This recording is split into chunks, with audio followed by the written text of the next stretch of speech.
নারী টি-20 বিশ্বকাপে নিগার সুলতানা জ্যোতির অধিনায়কত্বে বাংলাদেশের দুর্দান্ত জয়।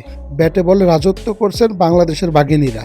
আমেরিকা মহিলা দলের বিপক্ষে ১৩ রানের জয় পেয়েছে বাংলাদেশের মহিলা দল। টি-20 বিশ্বকাপের প্রথম ম্যাচে বাংলাদেশ প্রথমে ব্যাট করে রান করে ১৫৮। দলের হয়ে সর্বোচ্চ রান করেছেন এই ব্যাটার ৩৭ বলে ৬৩ রানের একটি মহাকাব্যিক ইনিংস খেলেছেন। আমেরিকার মহিলা বোলারদের বিপক্ষে দুর্দান্ত ব্যাটিং করেছে বাংলাদেশ। ১৫৮ রান স্কোরবোর্ডে তুলে ১৫৯ রানের লক্ষ্যমাত্রায় ব্যাট করতে নামে আমেরিকা মহিলা দল। ওপেনিংটা শুরু করতে পারেননি ভালোভাবে আমেরিকার মহিলা দল। বাংলাদেশের বোলার নাহিদা আক্তারের দুর্দান্ত বোলিংয়ে তারা দাঁড়াতেই পারেননি ক্রিজে। বাংলাদেশের বোলাররা ছিল দুর্দান্ত, বিশেষ করে বাংলাদেশের স্পিন ডিপার্টমেন্ট, বিশেষ করে নাহিদা আক্তারের বোলিং। তিনি ৪টি উইকেট নিয়েছে এই ম্যাচে। নাহিদা ও রাবেয়াদের বোলিংয়ে দুর্দান্ত জয় পায় বাংলাদেশ। এই ম্যাচটি ১৩ রানে জিতে বিশ্বকাপের দুর্দান্ত শুরু করলো বাংলাদেশের মহিলা দল। বিশ্বকাপে একটি ম্যাচ খেলে একটিতে জিতে এখন পর্যন্ত পয়েন্ট টেবিলের ১ নম্বরে উঠে গিয়েছে বাংলাদেশ দল।